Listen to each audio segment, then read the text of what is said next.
All right.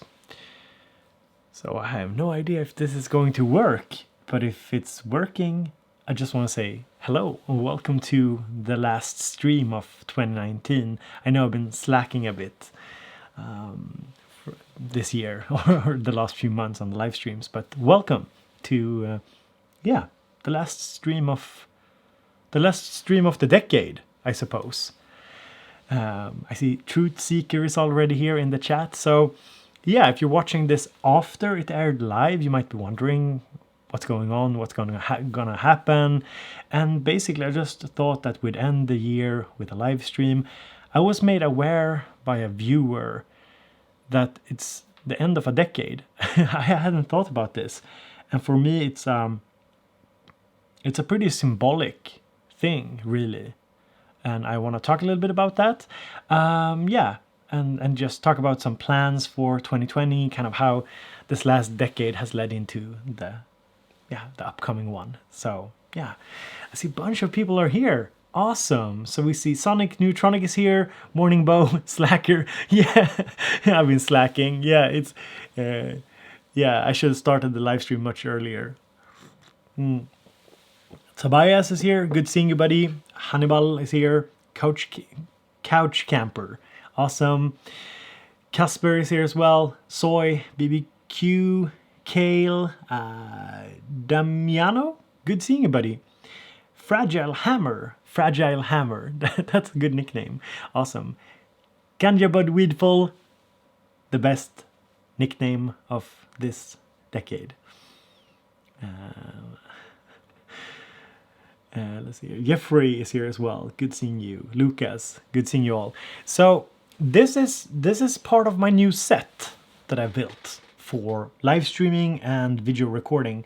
At the moment, I only have one camera connected because it's a huge mess. The studio is a huge mess, and I thought I'd had it sorted by now, but due to family stuff, we celebrate Christmas here in Sweden, and there's been a lot of illness, of course, around the winter holidays, having the kids having bad colds and stuff. So, I've been set back a bit. I also have this nasty cough, partly because of severe allergies, actually. Well, but don't worry about that. So end of a decade. Good seeing everybody. And so I guess I was alerted to the fact that it's the end of a decade, and I hadn't thought about this in any way. Like, I was just like, 2020, it's a cool number.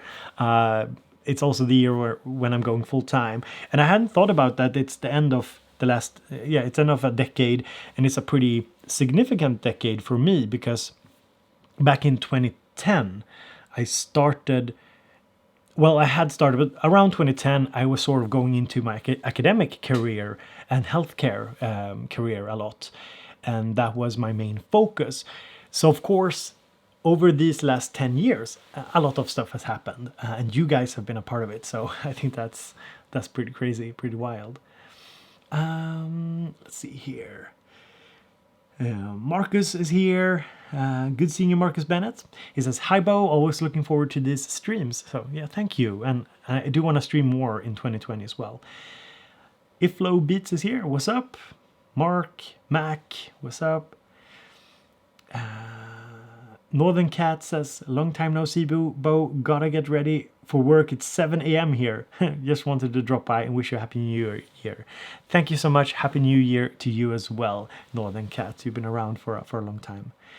Yeah, so I guess over stateside, there's a lot of people going to work. And in Europe, people should be at work, or they have some spare time. Loop Improvisation is here. He says, "Didn't realize you were going live so soon after our Facebook chat." Yeah, so I had the idea I posted on Facebook today just asking for feedback on what you guys wanted from the live streams in 2020. I really want to make something of a live show, something scheduled. Maybe do it over on Twitch. That could be one possibility, and cut it down and make a edited version for YouTube. That's a possibility I'm toying with, but ultimately I want to make a fun live show. The idea would be to have it like 1 day a week, but yeah, maybe that won't work out due to family and stuff. I'm still looking for a studio space, because streaming would be best in the evening, and of course that clashes pretty heavily with kids. But yeah, so if you want to go and give me some feedback on live streams for 2020, you can go and do it over on my Facebook as well. I'm just gonna pull out the chat here. Let's see, new chat window. Yeah, this is good.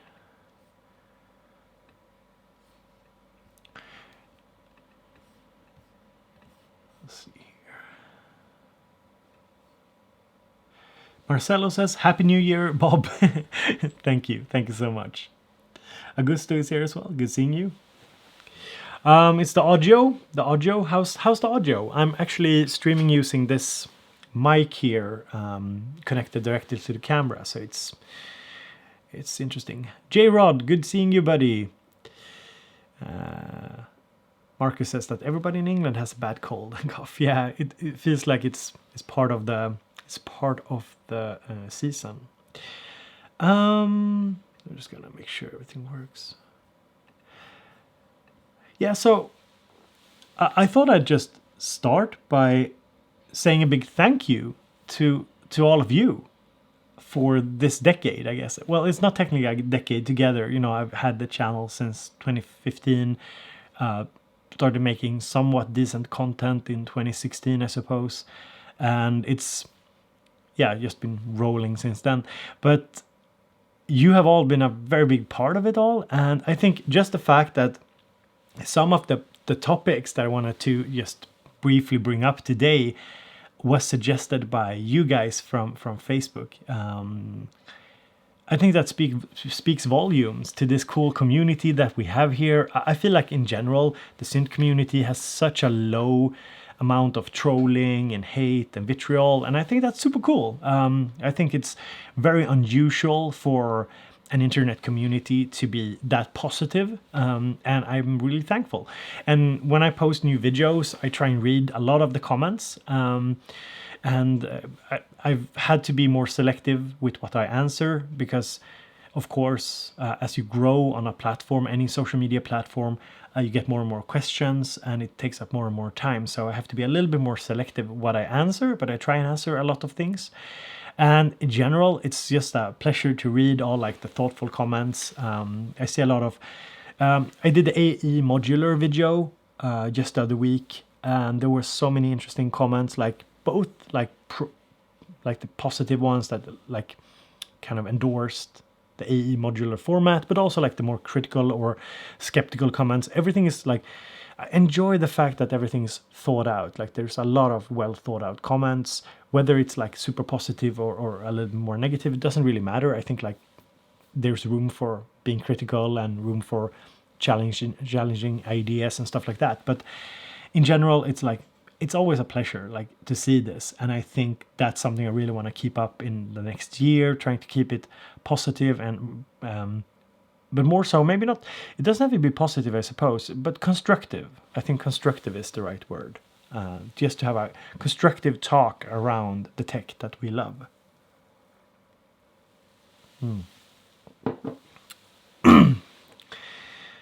And if you're wondering, like this whole crowded setup that I got going on here, I'm working on fixing that for the actual videos that I will be producing for next year. So Xavier asks, wow, how can you stream in such a good quality? Yeah, so I'm actually streaming from a Canon EOS R. So I put some of the money from this year into a new camera. The camera is sending to a Roland VR1 HD switcher, and the switcher is outputting to the computer. So that's why. So I can switch between different scenes from the switcher, but I don't have any other camera hooked up at the moment because it's a mess here. That's Atomic Tom. Good seeing you, buddy.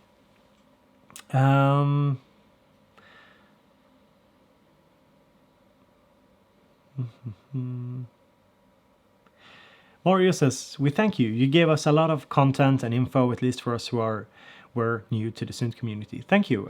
I try my best. I will, of course, have next year also varied content, beginner friendly, intermediate. I never pretend to have like the most advanced videos. That's not really my niche. I think like I have other friends in the online space that can do that better.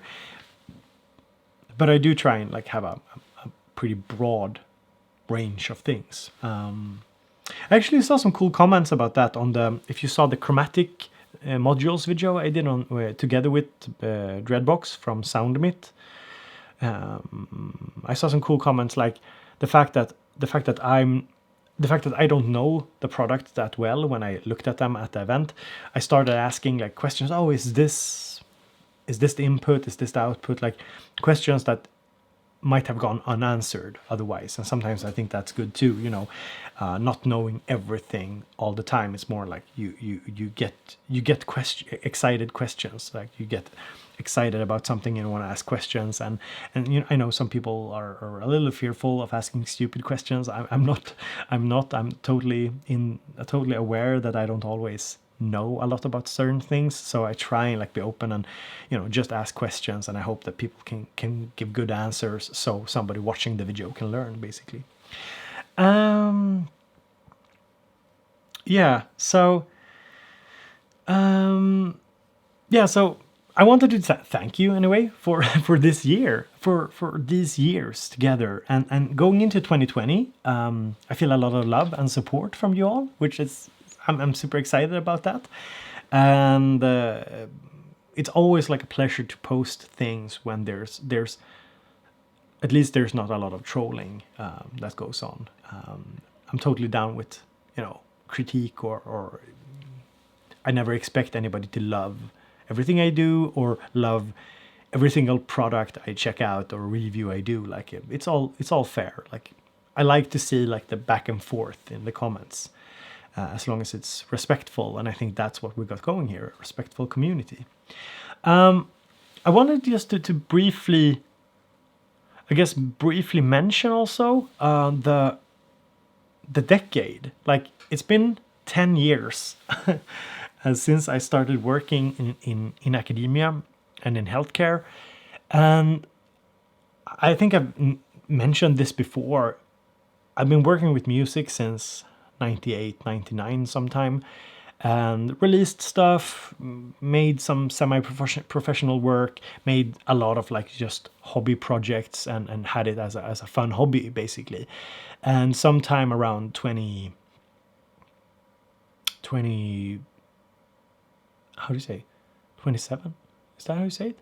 Yeah, 2007. 2007, I think, maybe. I sort of said, yeah, I won't go into it professionally. And then I started working in academia around 2010. And that's where I had like a pretty substantial like break from music. I didn't spend a lot of time making anything because I was so heavily invested in my academic and healthcare work, and I did a lot of education in that. So when my kid was born, my first kid was born in 2014, I just kind of started going back into music again, and it was really a good pastime to have when you're taking care of a small kid. So I picked up the Machina Studio. You guys have seen like my older videos, have seen that I had a Machina Studio, and I made like a couple of shitty videos. If you look at my channel, like for the looking at oldest videos, you can see my really shitty reviews and like yeah, like not very proper stuff. That's for sure. I think if you go and look at the oldest ones, you can see the growth, like the quality advancements I've made.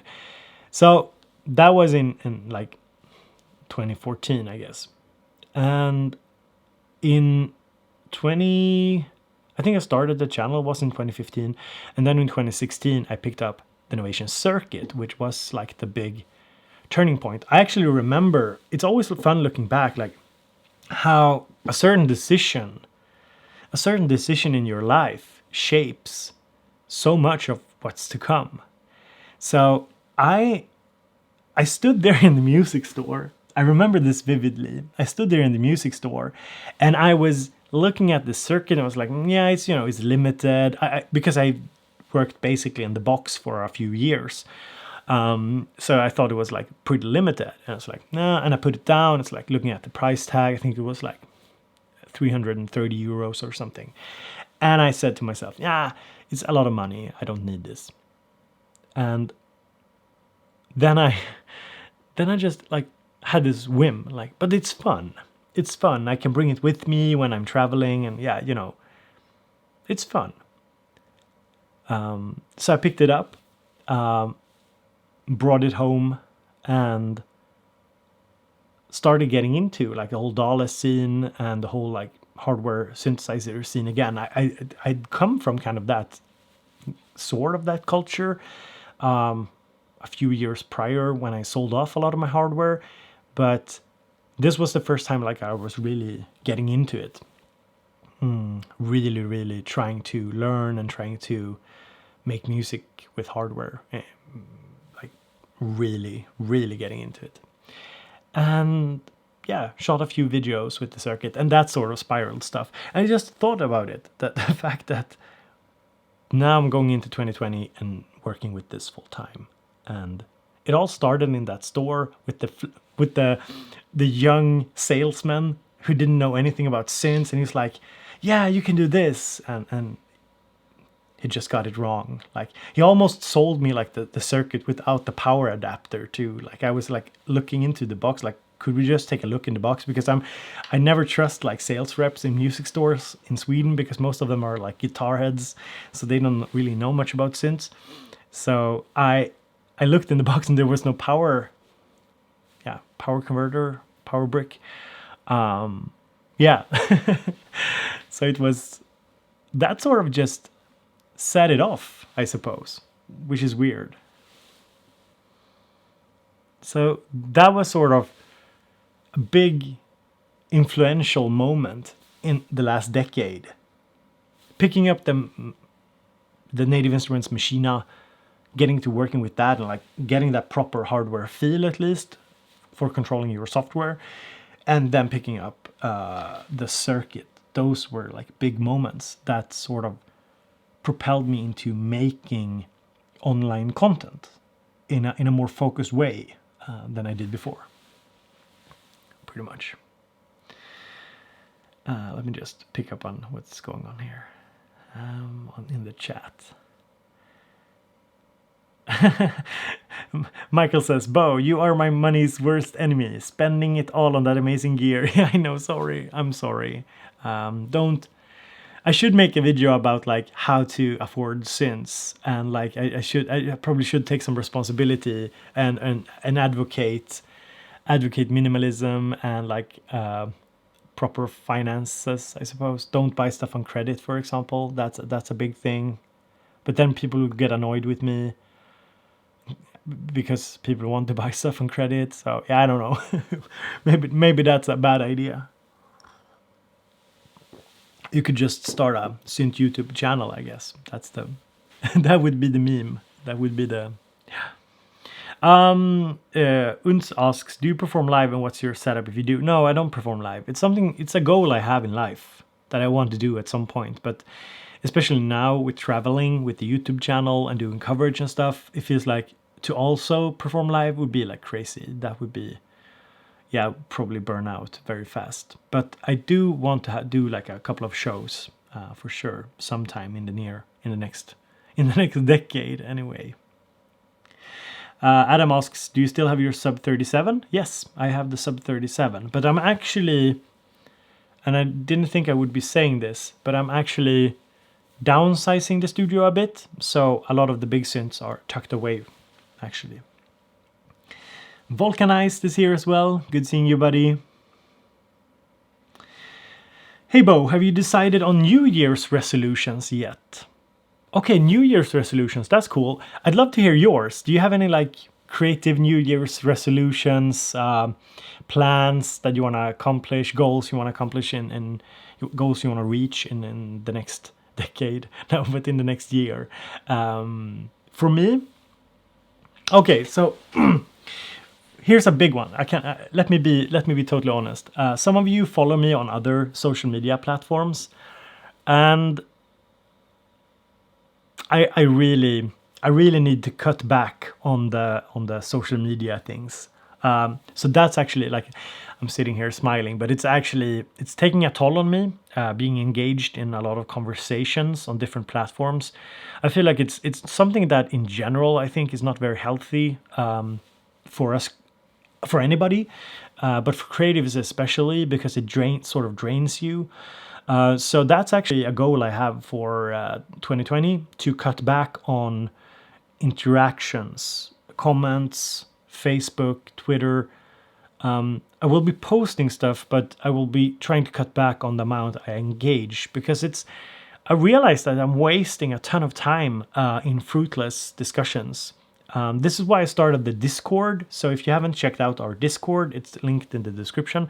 And one reason was to kind of gather people in an open platform where we could just kind of discuss stuff, and it feels a little bit more moderated and a little bit more like, not just random people all the time. Because I feel a lot of the time when I try and engage in discussions on Facebook groups and stuff, there's a lot of like weird people out there, and it's just not very productive. I wish it was differently, but yeah. And I think this doesn't just go for me. I think if you're a public figure, it's a little bit more taxing, but I think it goes for all of you. Engaging on social media in general is a big time sink for a lot of people. Sometimes it's very productive. Sometimes, a lot of the times, it's just a time sink. It's something that we spend too much time on. So to be very frank, that's something I will be cutting down on, and focusing my energy on like producing better videos, better reviews, improving like the way I do things, live streaming and stuff like that. Stuff that I feel is more productive and gives back more than sitting and answering like, silly comments, and I don't know. It just seems like a waste of time to me.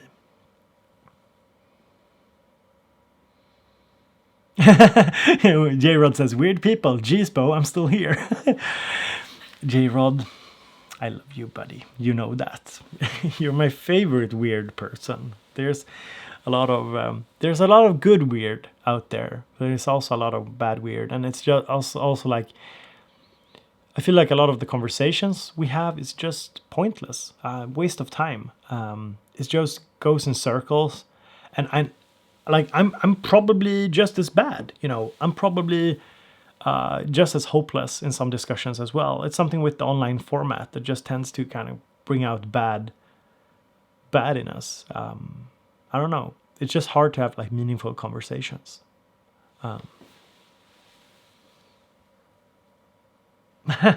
Gear explaining, it's almost like something is in Bo's mind. Like I think a lot of you have followed some of my threads that I made on groups and stuff, and it's regardless what companies we're discussing, regardless what gear we're discussing, I feel like, I don't know, I've been thinking a lot about it. I feel like sometimes I'd wish that it was easier to just have like a normal conversation without people being so quick to get upset. But I know it's like when I worked in healthcare and you were having a discussion about something very, something everyday, something about everyday life. And there's always people who just can't have like a discussion and talk about things without feeling like you're targeting them. And it's weird to me. Generally, like I'm not very invested in that sense. Like I'm not that very emotional about topics in that sense. I'm emotional about things like fairness. I'm emotional about things like having a good conversation, good arguments and stuff like that. But I'm not very emotionally attached to like one position or another. I don't find it very difficult to stay detached in that way.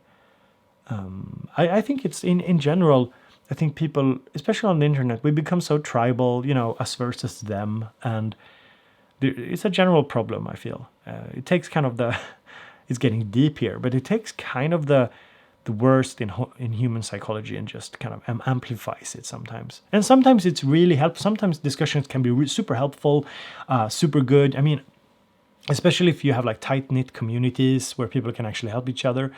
But yeah, I don't know. Sometimes I just feel like it never goes anywhere, because people won't listen to each other. So that's that's a big New Year's resolution for me. Spending more time doing productive things rather than getting bogged down in internet discussions, basically.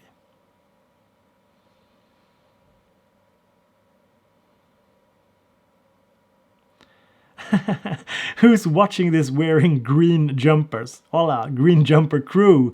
Jacob with the important stuff here.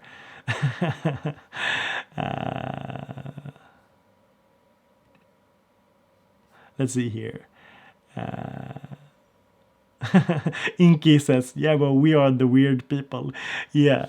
I mean, I do include myself in to a certain extent in being a little weird. You know, we're all like like the talks we have about gear is sometimes so nerdy. I know, and I'm so bad. I'm so bad. DD says, when social media is a time sink, making beats is a time machine. Yeah, exactly.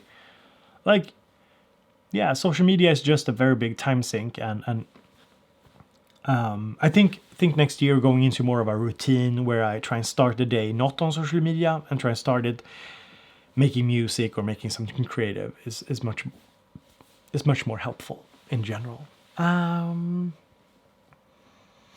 see here.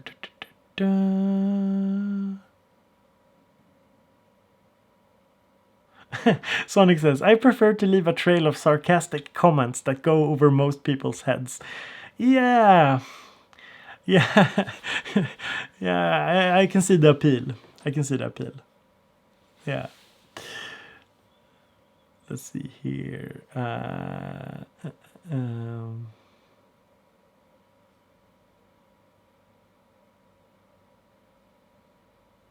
Gears Planning says 2020 is going to look like 2019 but inflated for me. I make a lot of music already and put out more, and I'm happy with my output, but I want to expand its reach. Yeah, that's good. Yeah, I mean, if you have your output sorted, if you're making music, if you're happy with the results, I think like the logical next step is, of course, to try and broaden the reach of whatever you're creating. Makes sense. That's good. Good New Year's resolution. What else do you have guys and girls in the chat? What are your goals? What do you want to accomplish next year, creatively, personally? I'm keen to hear.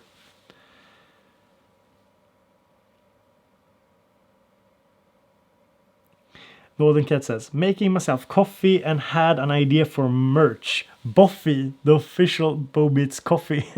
Boffy. The Boffy. Yeah, maybe. I've had suggestions more than once that I should have my own coffee and sell as merch. I guess the problem is like always the logistics of international coffee trading, I suppose. Like I don't know how that works even. Like, but that it would be very fun. Problem is, I guess like if I were to pick a coffee, I would want it to be a really good coffee. And I guess like yeah, taste differs and yeah.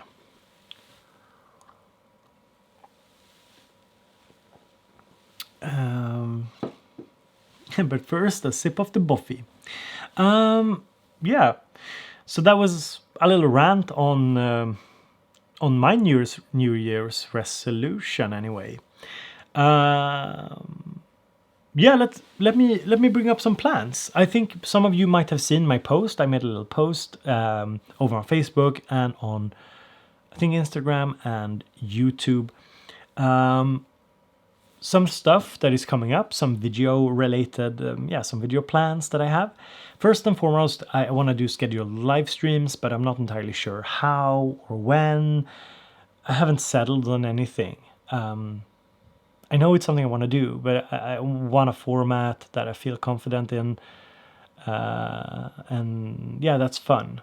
Because if you're going to do it structured every week, it needs to be fun and yeah, sustainable. So that's something I want to do.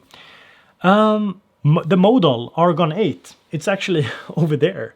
It just came. So the modal Argon 8 is gonna get some love here on the channel.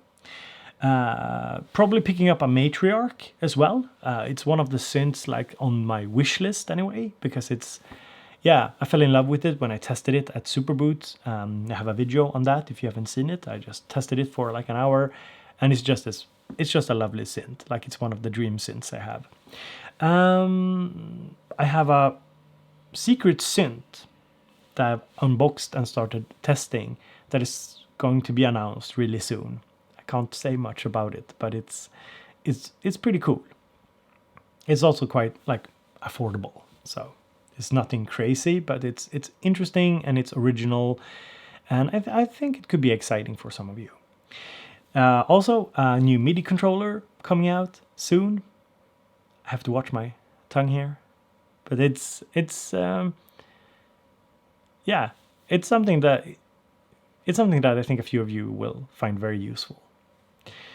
And yeah, in terms of event coverage, Superboot 2020 is definitely happening. I have already like planned out the week a little bit and made arrangements for flights and stuff like that. So it's happening. Some amount of coverage will come out of it. I haven't decided exactly how we'll do it. I might even bring in somebody to help me with it, maybe a cameraman or something. I'm not sure. It depends. It would be a lot of fun having somebody help me with it, but I definitely want to do like even better coverage than last year, because it was a lot of fun and meeting everybody and testing stuff and making videos from Berlin. So yeah, I also wrote about Thomann Synth Reactor 2020. Thomann Synth Reactor 2020, I don't know if it will happen. I've been pushing Thomann for another Synth Reactor event. I think it was, looking back at this year, it was one of the most fun moments of 2020. Absolutely. It was just a really cool event. It's very different from going to like Superbooth. Superbooth is fun in a different way, but the Thomann Synth Reactor event was an event made for creatives. So in that sense, it was just a ton of fun. Yeah, so that's some of the plans anyway.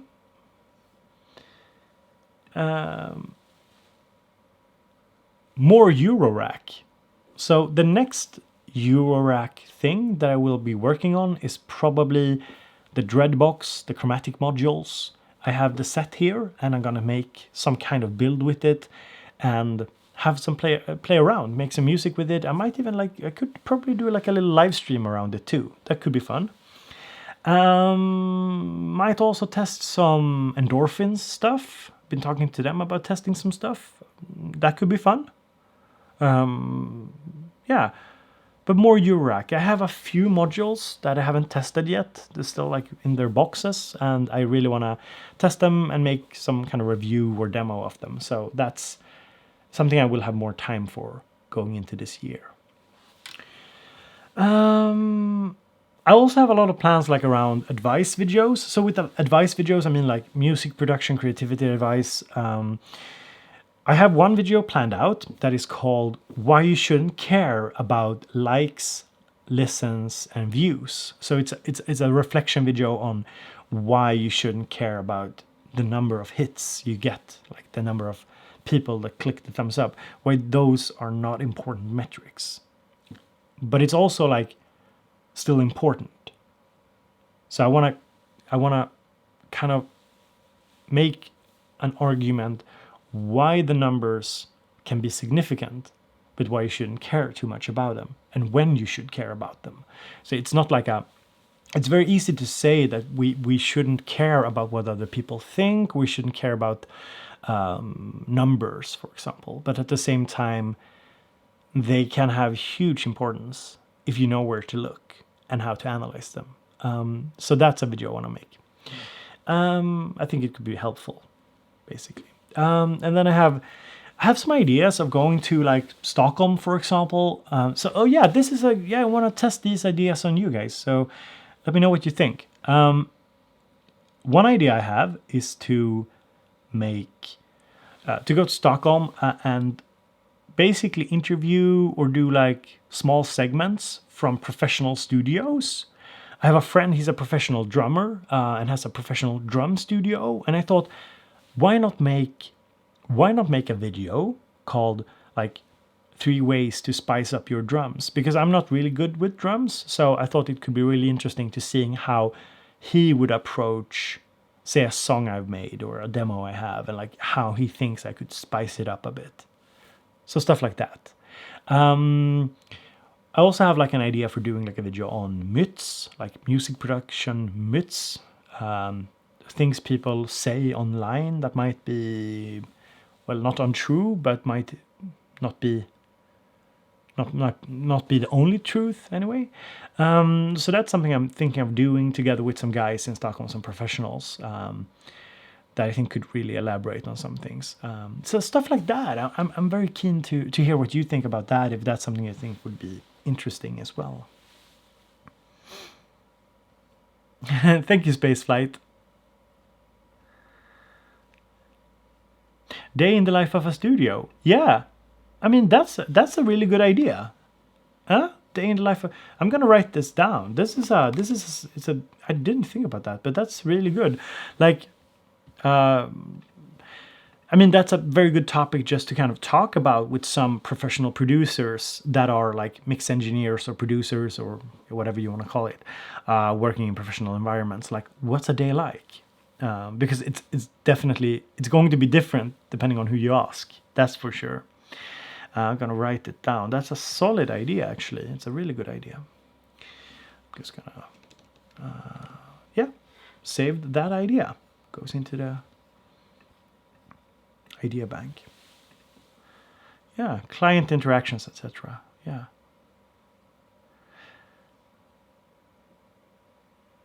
Let's see here. Mario says, I love you mentioning Dreadbox. The guys are 3 kilometers away from my house and are very nice people. That's good to know. Awesome.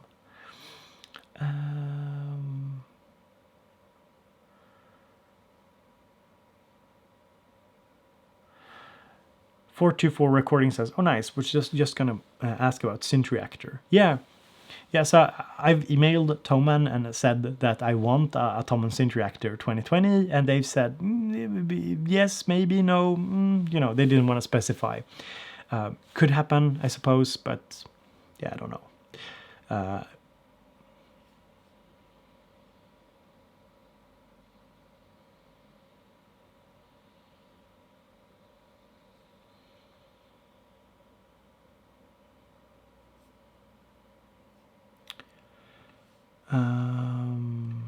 Let's see here.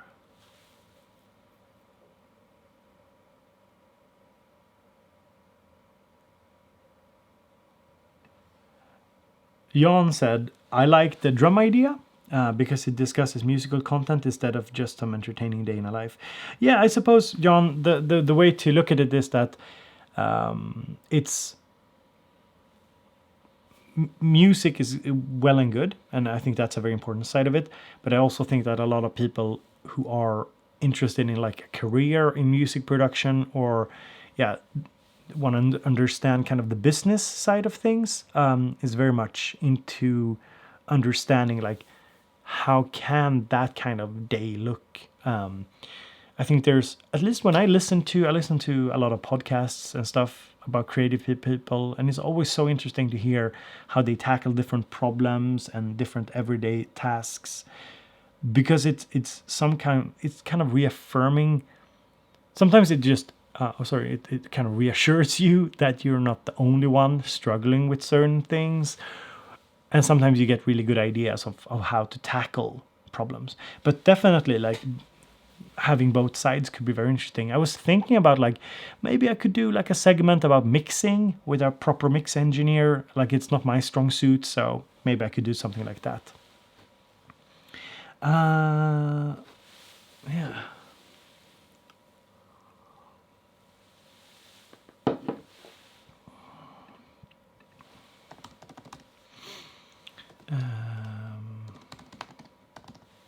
Just gonna check something.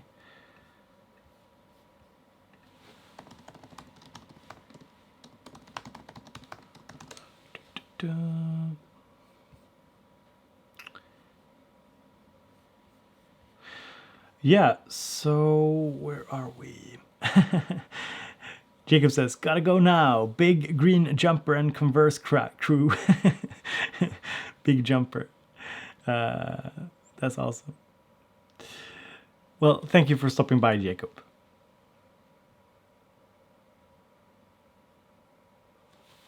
424 recording says, "But how do you deal with burnout as a creator?" That's a big. It's a big topic. Maybe it's something I could address in the future. Personally, I don't deal with it that much, to be honest, and it's probably not very healthy. I work too much, and I don't prioritize correctly or in a good way. So I think it could be a good topic to talk about at some point. Ultimately, I think the key is always to have time to wind down after work, and especially if you work in your own business, or if it's a kind of work that is boundaryless, is very super important to establish boundaries between different segments of your life, your work life and your creative life, and your private life, that kind of where things begin and end. So you don't work all the time, because that's often what leads to burnout, that we work too much, too intensely, and we don't wind down properly, so we get trouble getting relaxed. And when we have trouble getting relaxed, we don't recover properly, and then we end up feeling more and more burnt out. And it becomes harder and harder to recover. Basically, it becomes like a vicious circle. So yeah, I think that boundaries between things.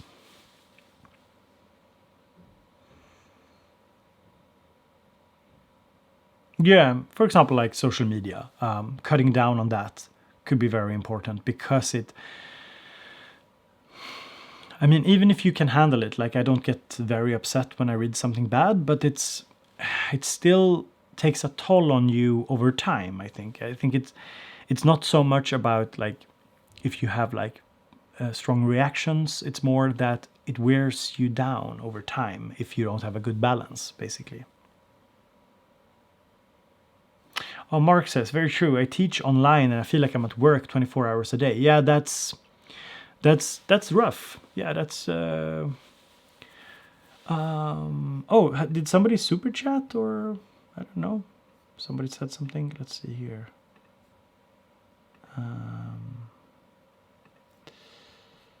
Just gonna go and check. I do wanna make sure to show any appreciation if somebody super chatted. So I'm just gonna go and check it. It feels kind of bad otherwise.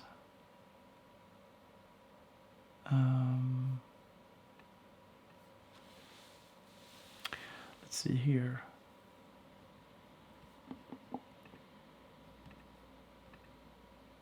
Yeah, it seems it works. I don't know. Oh yeah. Oh, sorry, Volka. Yeah, here it shows up. Weird. It doesn't show up on my chat. That's weird. So Volka, he donated 10 euros, and he said, "Thank you for your influence, energy, and love for you in 2020." Thank you so much. Thank you for that donation. And it didn't pop up for me, so I'm gonna. You guys remind me. I don't know why it didn't pop up. Yeah, I totally get you.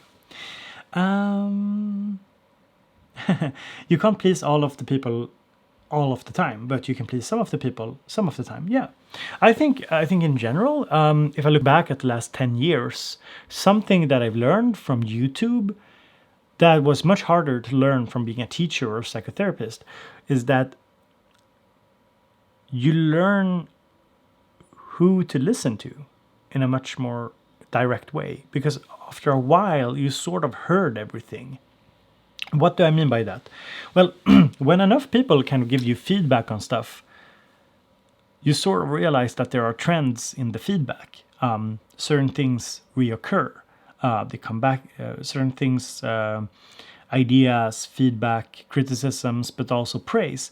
And you start to learn a bit more like what groups are groups that you of people that you should listen to, because they have kind of your best your best in mind.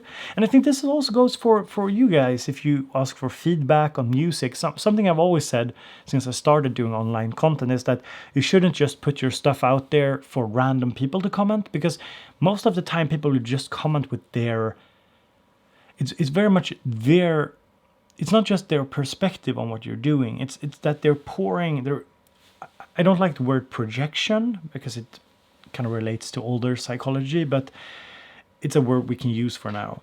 So they project onto your creative products. They project their own feelings, insecurities, goals, desires, and speak from that point of view. And what really makes good feedback good is that it's selfless.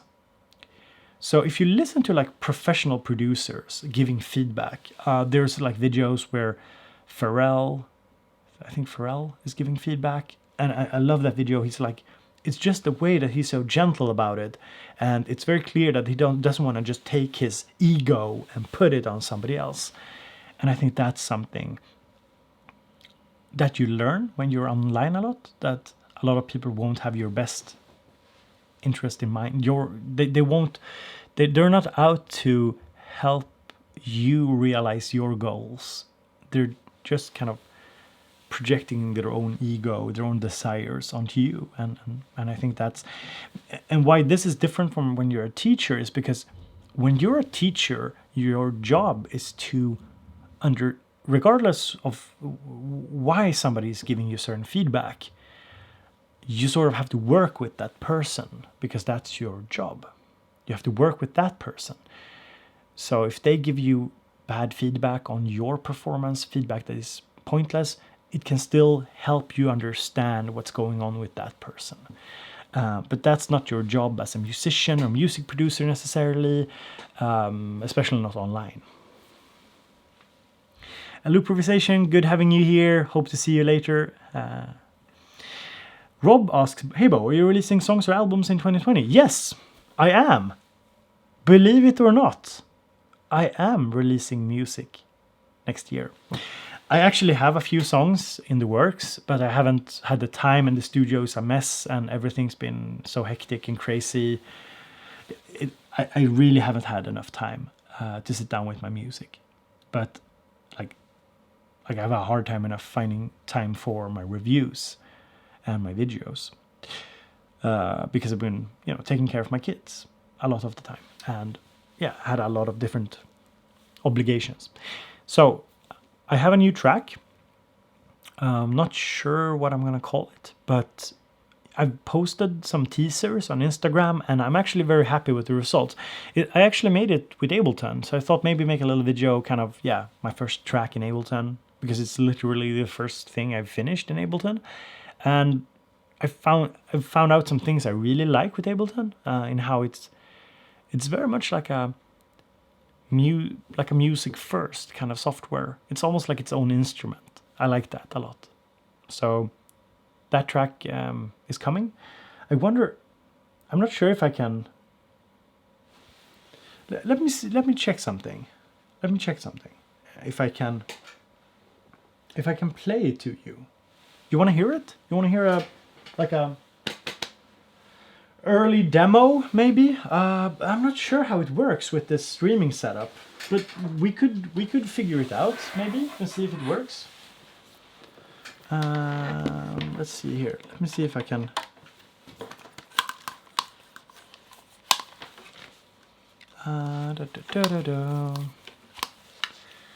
Let's see here.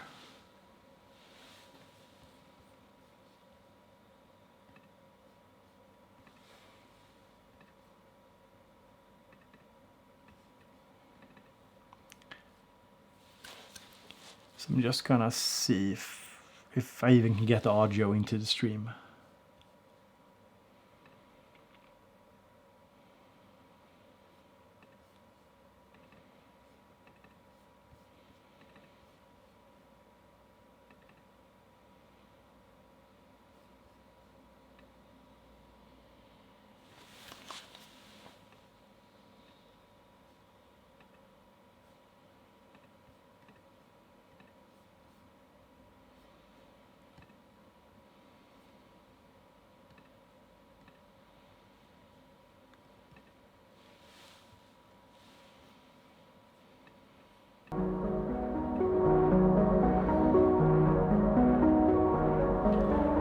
Can you guys hear it?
Yeah, this is the first time I'm sharing it with anybody, really, except for maybe a few friends who have heard it. But yeah, kind of yeah.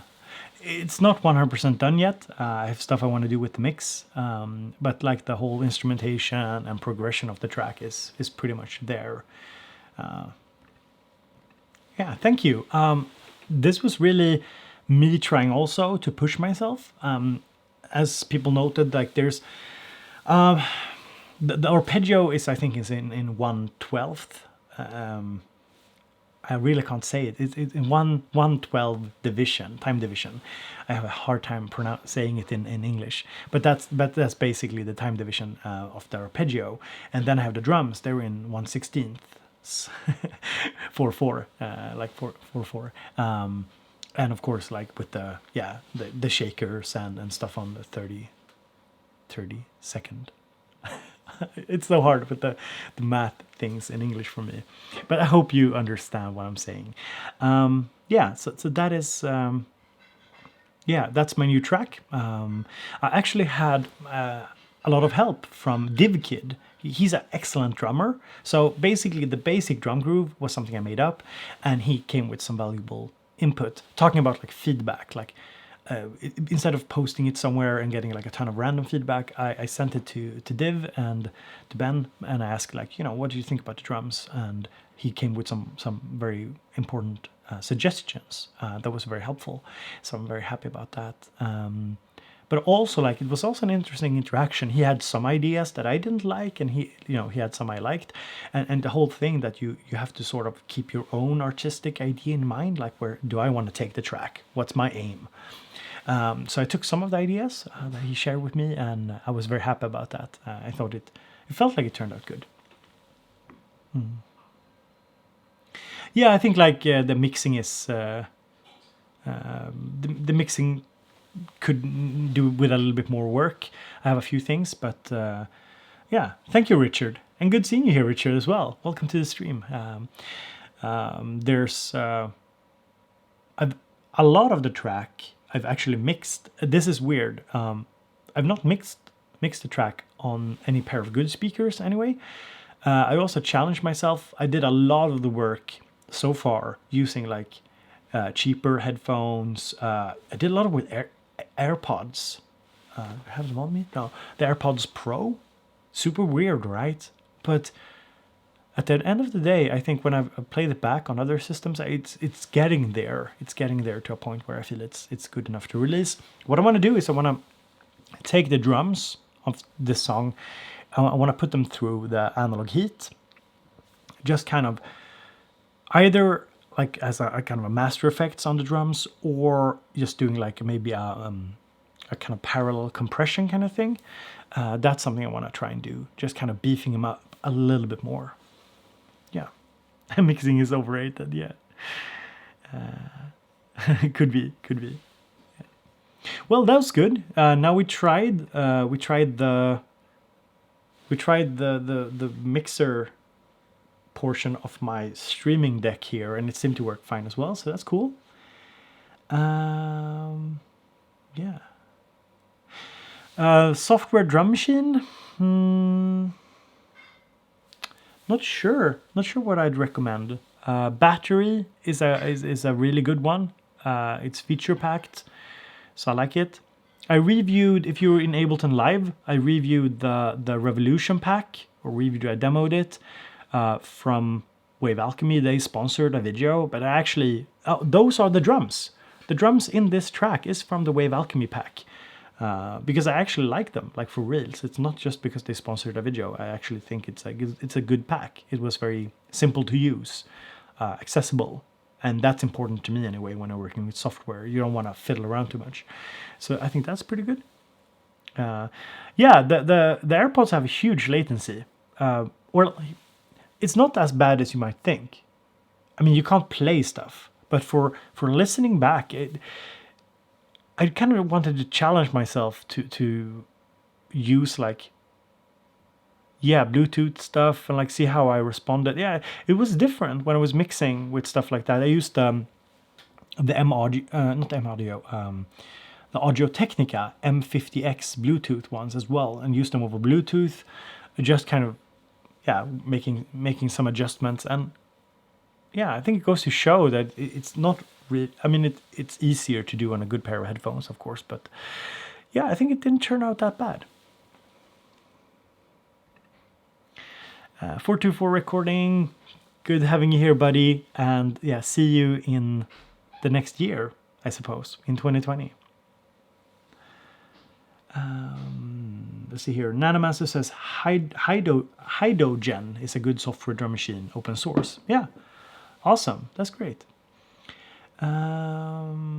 Skin Flutes Official. That's a funny nickname.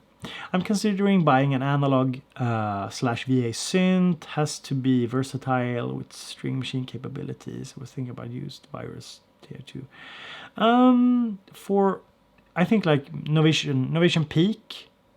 I'm not sure what you mean string machine. Like Novation Peak can do well. It can't do like proper strings if that's what you're after. But I guess then you would need some kind of rompler. I suppose it depends what you mean by strings. But yeah, Novation Peak would be up there competing against the Virus stuff. But I've heard good things about the Viruses as well, so could be worth it. The Hydra synth, maybe it's a little bit too limited since it's wavetable based, but I feel like you could do a lot of different things with it, so could be a synth of the year according to the poll we did. Richard says I have the wired versions of the M50X. They're great. Yeah, I actually think so. A lot of people say like they're great, and then people say no, they're overhyped. And when I use them, it's like they're pretty bass heavy. They're not very neutral, but they're quite transparent. I think the word transparent is the word I'm supposed to use here. So what I'm looking for in headphones, and I'm working on a big headphones test, is often not that they're super flat. Sometimes I prefer something like the M50X when I'm producing, maybe not mixing. But I like transparency. I want to hear what's going on. And I don't mean like that. Like I can work with the fact that they're bass heavy because I will compare it to different sources, but I can't work with headphones like I love my Sennheiser HD 598s, the kind of sand white, sand brown kind of colored, beige. Are they beige? I love them. I think they're great for listening and maybe producing to a certain extent, but oftentimes I find like, where did this sound go? It's like it's a little muddy, you know. It doesn't have this transparency. When I say muddy, I mean it's hard. It's hard to pick out certain things. Certain things just kind of disappear.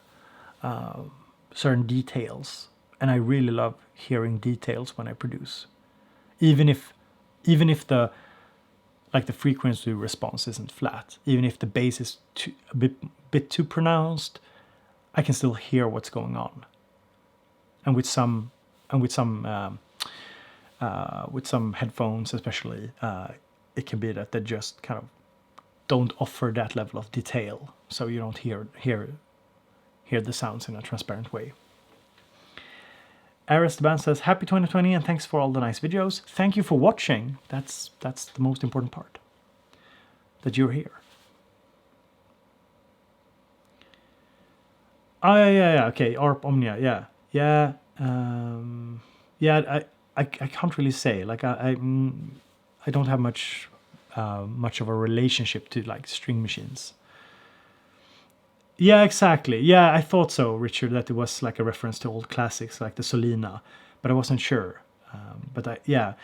It's hard for me to comment because I have like zero. Like I know what it sounds like, but I have zero. Like I can't take that information and say something of meaning when it comes to like new synths, whether they can reproduce it or do it justice. Geosynth says maybe a Waldorf Kyra. Yeah.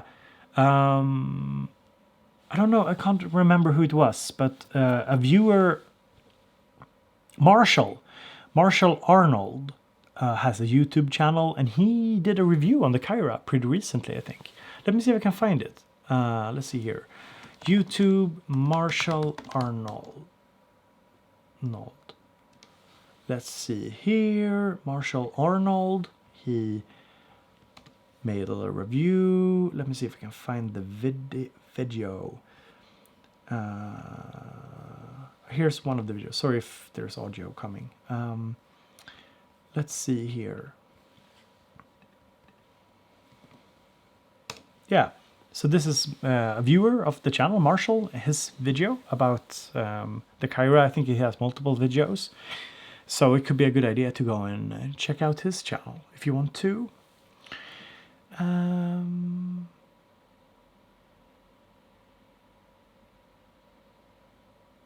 yeah, of course. Yeah, the new Behringer, the VC thing. That's a string machine. Yeah, I guess. Yeah, it's very much under my radar.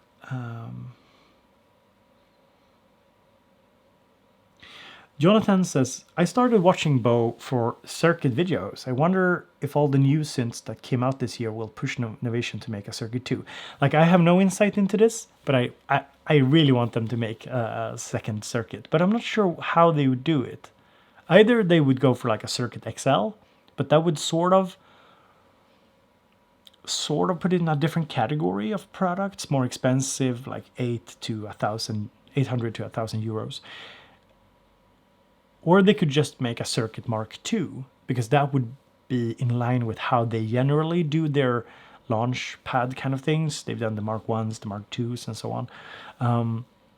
So possibly they could do like a Circuit Mark II and just kind of improve upon it a lot, but keep it similar, I suppose. But that's also a question about if the circuit stops selling, because at the moment it's still kind of alone in its category. There's not that much in that price segment that can do what it does and has the hands-on workflow. So yeah, I suppose it's a question of whether it makes like market sense, I guess.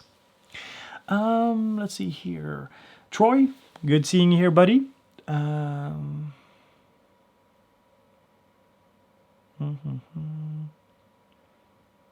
Yeah, like I would also like a circuit with live sampling. That would be really cool. Yeah, the Mac Mister says that the circuit mono station is about 250 euros right now, and that's true.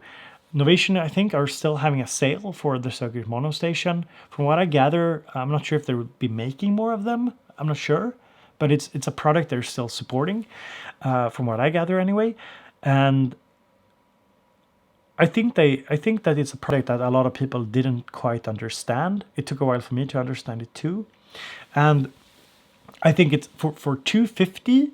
For 250, it's probably one of the best synths you could get for 250. It's very good if you want a mono synth. But it's just there's so much to like about it. You can make it into a monophonic drum machine. It actually sounds really good. I made a couple of loops on it, and it's actually really good. But it's also a little bit different. Like, it's very original. You can process sound through it. I think I go over a lot of this in my video. I did a little video on it like a year or two back. But yeah, I think it's for 250. And you want like something like a bass station, or yeah, just a bass synth or a lead synth or something. I think you could do worse, for sure. Northern Cats, good having you here. You stayed for much longer than you said you would. I thought you were getting ready for work, but yeah, have a good day at work, buddy. Mike, good seeing you here as well. Let's see here.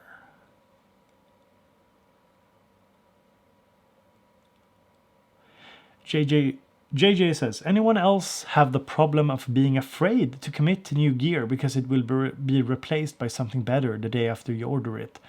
Yeah, I can relate. Sometimes I feel like you're looking at a product, and especially for me, it's maybe software. When you're thinking like, should I buy this software? Will it be on sale the next day?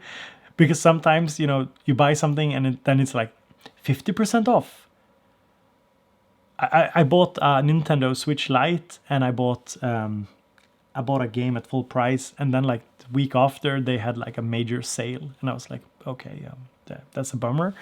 But I mean, that's also life. I think that especially when it comes to our hobbies and our creative endeavors, we can't like sit around and like worry about such things. It's not very productive, and it's not fun. Sitting around waiting for and worrying that something better will come out or that a sale will happen. Like, of course, you can take into account that certain companies follow like a certain schedule, so they have like their Christmas sale or whatever. But yeah, there will always be new things. I don't think we should focus too much about it. is rather like, I think it's more important to focus your energy on finding out what tools could be important for you, why, and kind of leave it at that. Like, okay, so yeah, I spent a lot of money on this thing. But if it's working for me, and if it's doing what it's supposed to do, if it's fun, whatever, creative, then it doesn't really matter that something else comes out. Like, I bought the Octatrack, and it wasn't that long after that they came out with the Mark II, and it wasn't like I was like, oh damn, I should have gotten the Mark II. Like, I can see the sort of fear of missing out, or like, yeah, it feels a little bad, but at the end of the day, it's just tools, and yeah, I had the analog. I bought the Analog Rytm Mark One, and the Mark II came out, and I was fortunate enough to get a unit for review, so that was cool. But like, when they announced it, it was like, yeah, I mean, it's the same thing sort of. So it's not that much to get, and it was much more expensive too. So yeah, it's good to keep in mind that it's all about like, if what you're getting serves a purpose, and if it serves that purpose, then it should be fine. Studio Geek, good seeing you, buddy.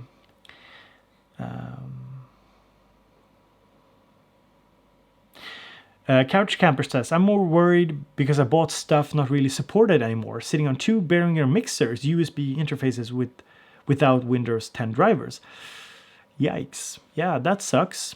I don't have any stuff at the moment that sort of is unsupported, but it really sucks when that happens.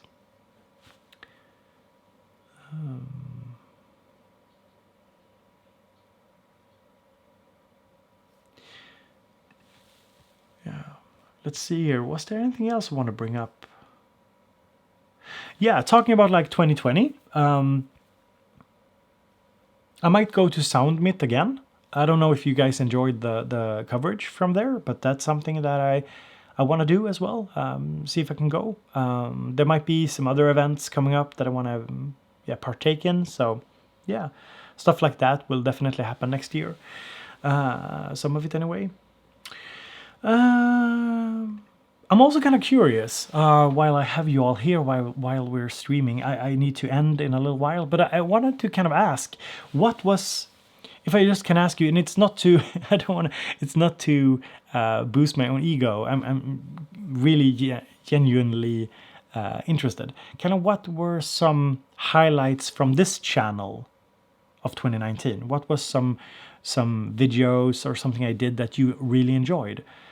Sometimes I think I have a general sense of what was appreciated, but it's always interesting to hear. And a lot of you who are active here in the live chat are people who are more engaged.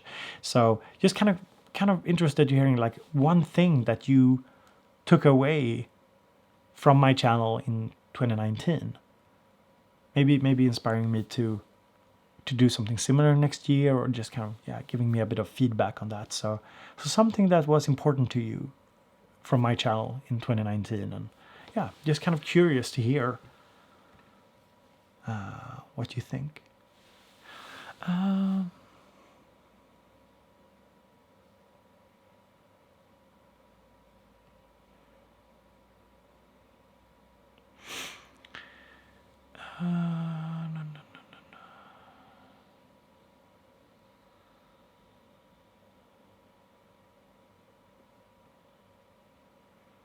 Okay, yeah. You like the Pigments review?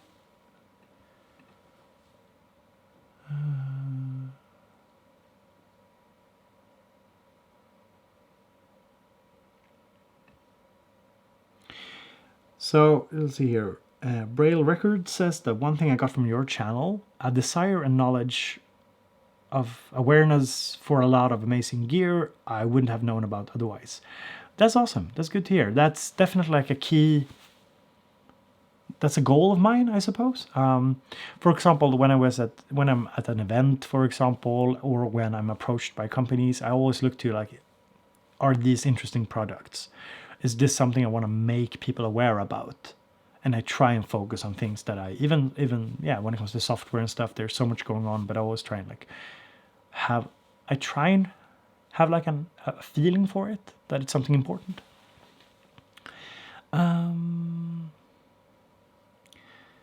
My video mix says synth gifts, so helpful to me, a family member. Okay, a family member of a musician. Yeah, that's awesome. Great to hear. The synth gift series is a lot of fun for me. I really want to keep it like a series. I don't want to do too many like gift videos or like that sort of videos over the year. Maybe I'll try and make like 2 per year, but the winter holiday one is special to me, and I was try and find something fun that people haven't seen before. Footron says more tutorials, especially on Electron innovation products, especially Electron stuff. I have a desire, at least, to because there's so much I haven't done with them and haven't covered that I could be doing. So yeah, I'm thinking about like doing. I want to do something more with the A4, for example. Marcel says that for me, best of all, the best was the videos about the Digitakt and Digitone, the Electron workflow. Thank you, that's good to know. G-Man says your channel got me into synths and drum machines and stuff like that. I've played piano for 10 years and this stuff is fun and refreshing. That's definitely the aim I have. It's I talked to a guy at the local music store, and he was like, he plays the guitar, I think, and he said like he watched my MC707 video and he got excited about it and interested, like he thought it could maybe fit him for what he wanted to do, and that sort of stuff. Kind of getting some people into it as well is a lot of fun, and I like to be able to reach people in that way. John, good seeing you, buddy. John, one of the moderators here on YouTube and also on our Discord. If you haven't gone to our Discord, the link is in the description. Pavel says definitely Digitakt videos since I was considering buying one, and thanks to Ultimate Tutorial I bought it recently. Oh, you watched the Ultimate Tutorial? Yeah, the long one. Yeah, that's awesome. I'm glad to hear it. Couch Camper says, I recently had an idea for you, Bo, but I can't remember right now. We'll get back to you another time. That's totally fine. Troy says, you like the video about my studio setup? That's cool. My studio setup now is, yeah, let's just say that it's not what it used to be. Yeah, I rethought it a bit, you could say.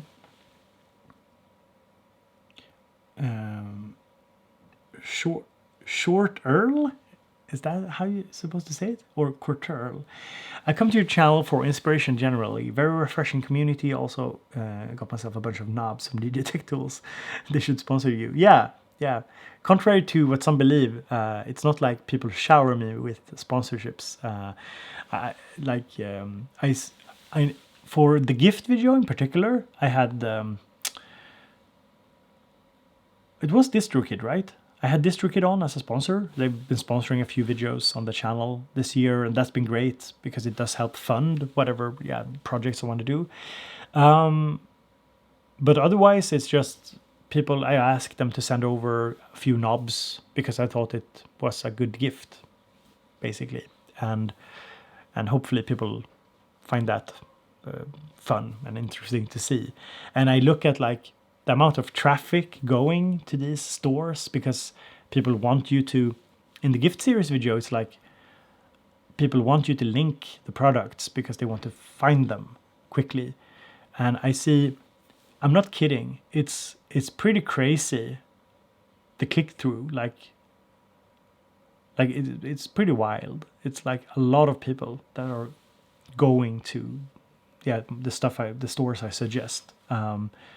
And it's of course not like the aim, but it's byproduct. Something I think about, and especially when it's like smaller companies like the Geckologic people behind the Polyphonic Whale and Geckologic Synth. It's so fun because it's so rewarding to hear that I'm contributing in some small part to the success of like a small independent company, because these are people I met. These are real people with families, and I mean, of course every company is run by real people, but it's so small scale, and it makes such a huge difference for them and their livelihood, and to me personally that's very, very rewarding. Studio Geek asks, "Will you be updating the Bobby Studio in 2020?" Yeah, yeah. I'm actually tearing down a lot of things. Tone Alexis, good seeing you. Yeah, I had a good Christmas. A bit sick and a lot of allergies, so that was rough. I'm still struggling with my voice and cough and stuff from allergies, but yeah. Do, do, do, do, do, do.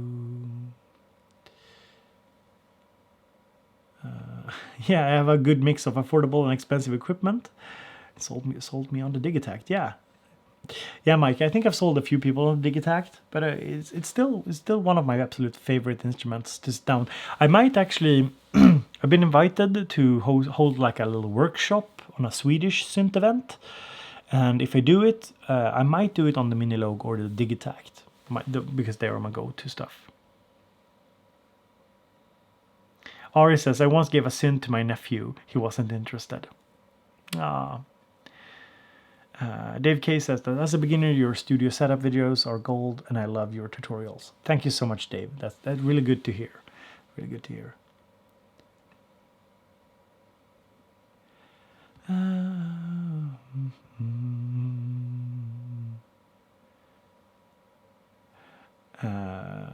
Punk Rock Gamer says, to answer your question, your channel made me aware of what's out there and even the prices and what all of these things do. John says, I like the video, don't undervalue your art. Some of that stuff has stuck with me through 2019. I'm happy that it did. It was some stuff in that video that I really wanted to get across, that I felt was important.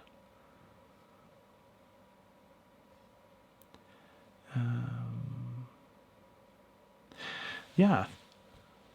More stuff on the Deluge. So actually, I haven't used it that much. And it's more, this is my general comment.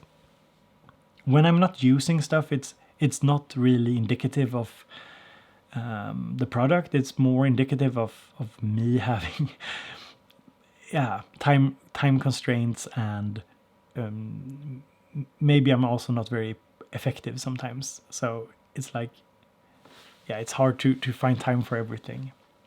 But it's a product that I really want to explore more. That's my kind of diplomatic answer, because it's really cool. I stand by it. It's what I said in my video. I think it's one of the most like innovative original products out there at the moment, and it's from a small manufacturer too. So that's very cool. Do I still use Cubase as a DAW? I use Cubase a little bit. I use Ableton a little bit, and Machina a little bit. Those are like the 3 DAWs that I'm working with currently. Oh yeah, Truth Seeker, you tried my Innovation Peak patches? That's awesome. That's awesome. I hope you like them.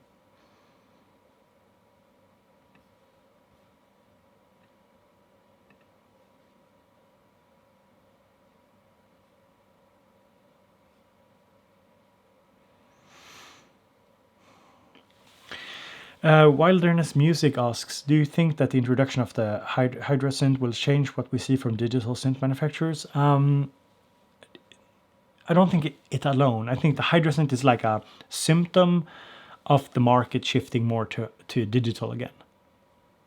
So we had like analog revival. We've seen budget stuff like Volca, but also Behringer with budget stuff. So we've seen these different trends, and I think now there's a lot of interest in hardware again. So we had like a big downward spiral when it comes to interest in hardware in, I think maybe in the 2000s, 2000 to 2010 maybe, and then it sort of crept. This last decade it sort of crept up again. So now that there's more interest in hardware in general, I think that we'll just see more digital synths. So I think I already know of 1 or 2 new digital synths that are coming out that are actually very cool. So we'll see more innovation there, because there's suddenly like when the Minilogue came out, if Korg had made a digital synth instead of a Minilogue, for example, I don't think it would have been that successful. I don't think people were really looking for it. But now I think the analog market is super saturated, and I think people are realizing like, yeah, sure, it's cool with analog, but I don't really, you know, it doesn't have to be analog. It could be digital as well. And I think we're seeing that trend back. But also not just like Romplers or like workstation synths like the Modi X or Jupiter XM, but like original, interesting sound design tools. And I think we'll see more of that in 2020.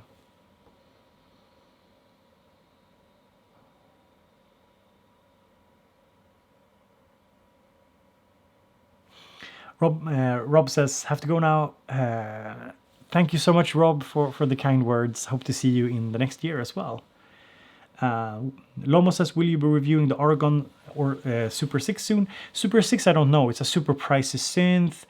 It's maybe a little bit too close to what you'd consider like a classic, in a sense. Like, I'm not sure if it fits me personally, so I'm not sure if I'm the right person to review it.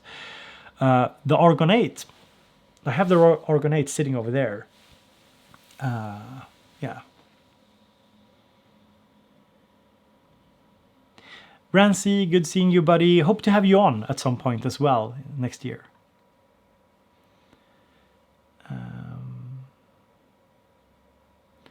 Like Amomo says, thanks for bringing me to make music, Bo. Well, thank you for letting me inspire you in some way, and yeah, for telling me. Fotron says, I learned so much of this channel this year. After I discovered your channel, I finally got more use out of my gear. Thanks to your tutorial videos. Love your channel, and you inspire me to do more. Thank you. I really appreciate it that you're telling me.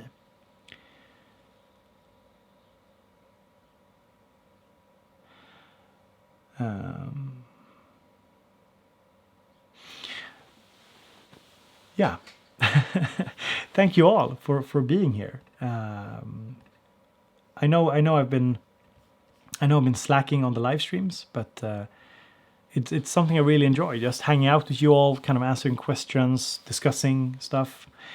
I feel like we've been a bit all over the place this live stream, but I guess, I mean, it's the last stream of this decade, so yeah.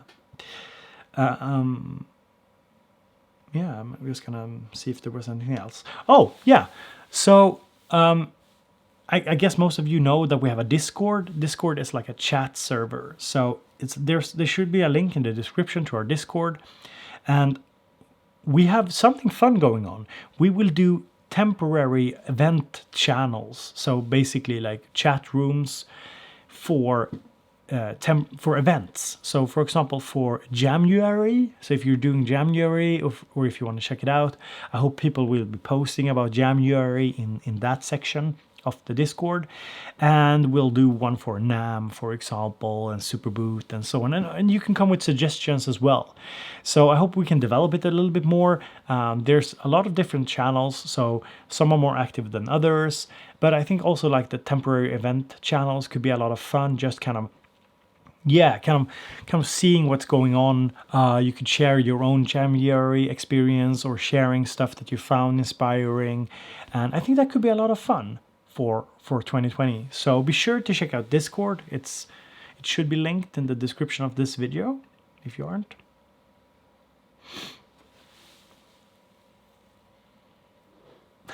I might actually visit Simon at some point. I'm thinking about going to Stockholm. I think he'd be up for a visit.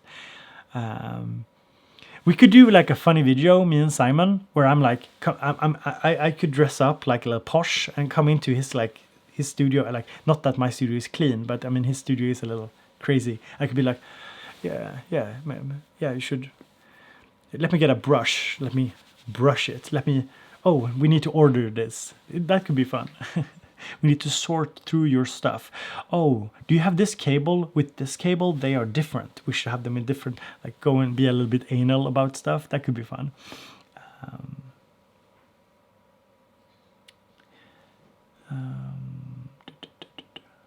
Let's see here.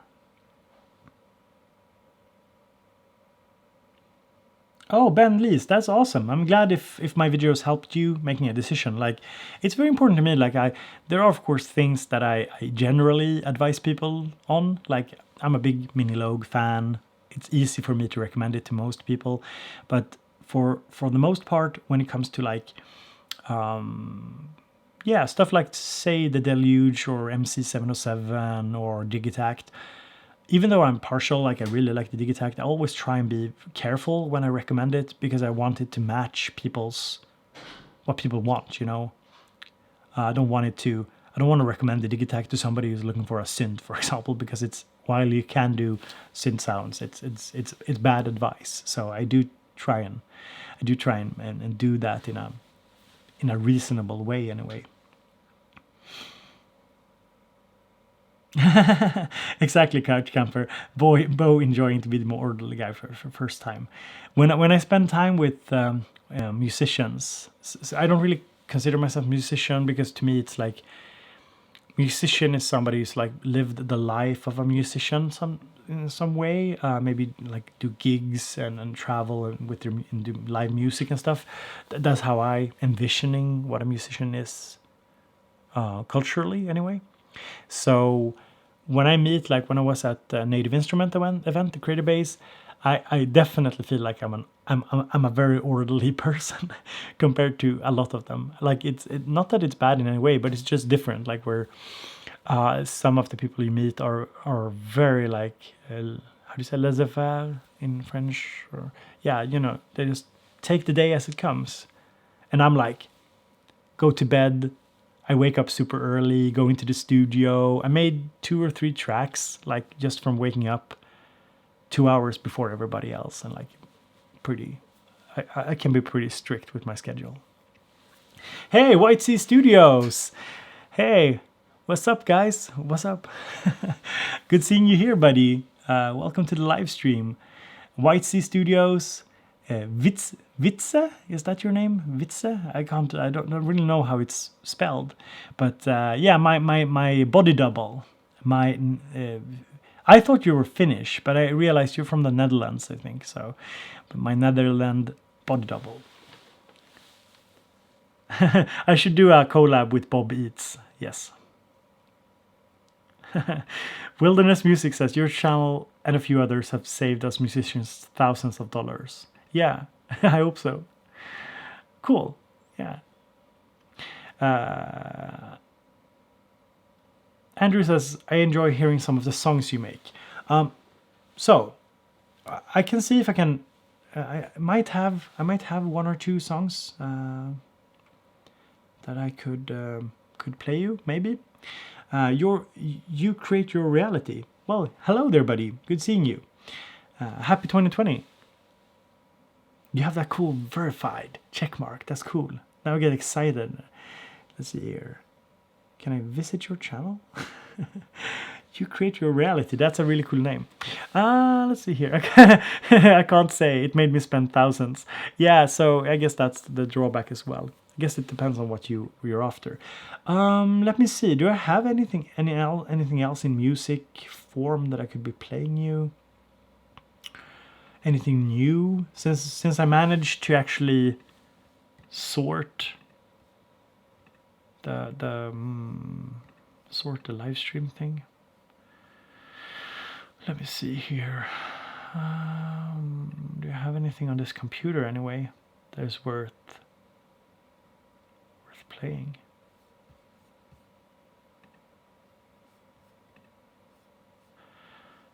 I guess I could just play you.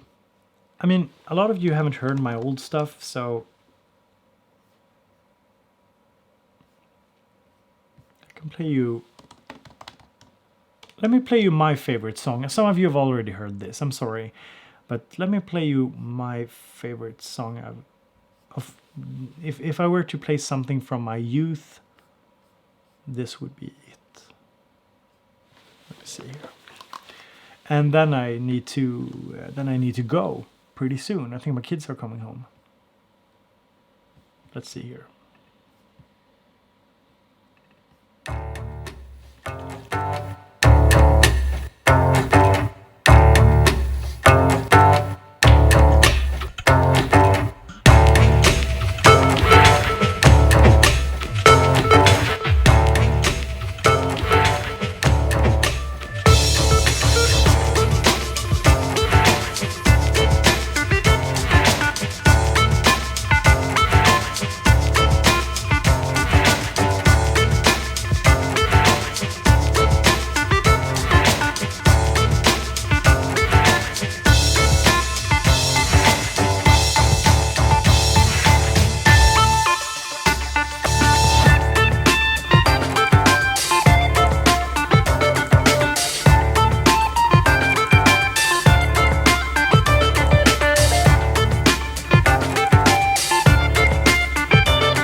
Yeah. So this was an old track from 2003, and I made it as part of a school project.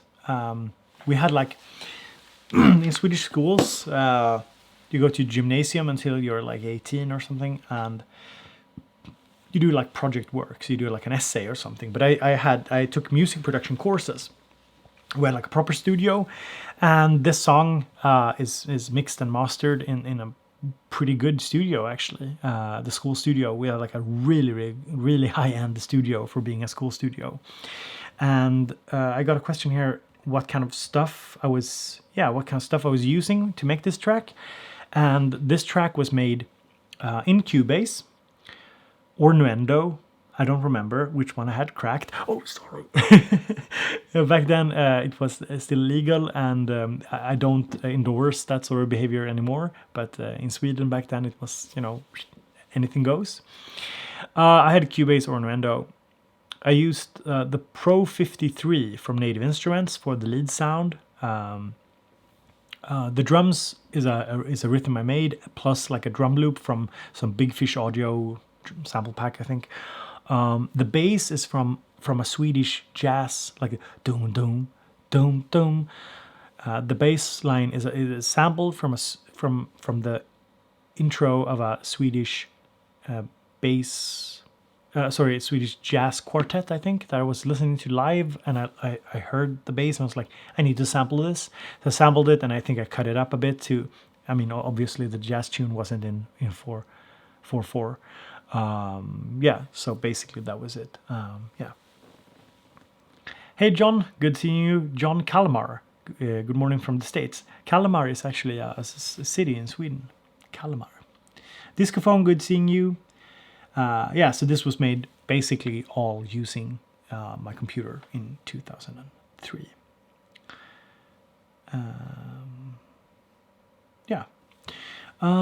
Maybe I can play something else before we end off. Yeah, so here's the kind of oh, somebody's knocking on the door. I hope it's my kids. Should I go? Maybe I should go in. Let's see if they knock some more. Maybe I should go and check what it is. Give me a second, guys. I'll be right back. I'll put on some music. And I'll be right back.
Yeah.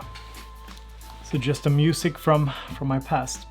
Well, I think I better end the live stream. We've been streaming for a while now, almost 2 hours I think, and gotta gotta take care of the family. They're coming home soon. So yeah, and things will get rowdy pretty quickly. Also gotta go and pick up a new hard drive. To do some backup.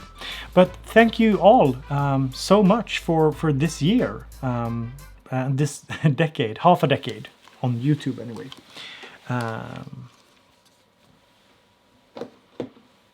Yeah. Happy New Year to all of you. Hope to see you in the next year. Be sure to check out Discord if you want to join our little family over there. And if you want to support what I'm doing here on YouTube, if you want to help me realize my dreams working creatively full time, Patreon is the best way. It's linked in the description. The funds that I get there goes to improving the quality. I'm building like a new little review set here, for example. So a lot of money goes into improving the general quality of what I do, being able to spend time and effort into just improving my craft, I suppose. So thank you so much. And thank you for, if you didn't hear, I played, if you want to rewind, can't really say when it was. I actually played my new track that is coming out in 2020. It's not mixed properly yet, but some of you seem to like it. So thank you for listening to it. Happy New Year's, and talk to you in the comment section on Facebook, Twitter, somewhere else in 2020.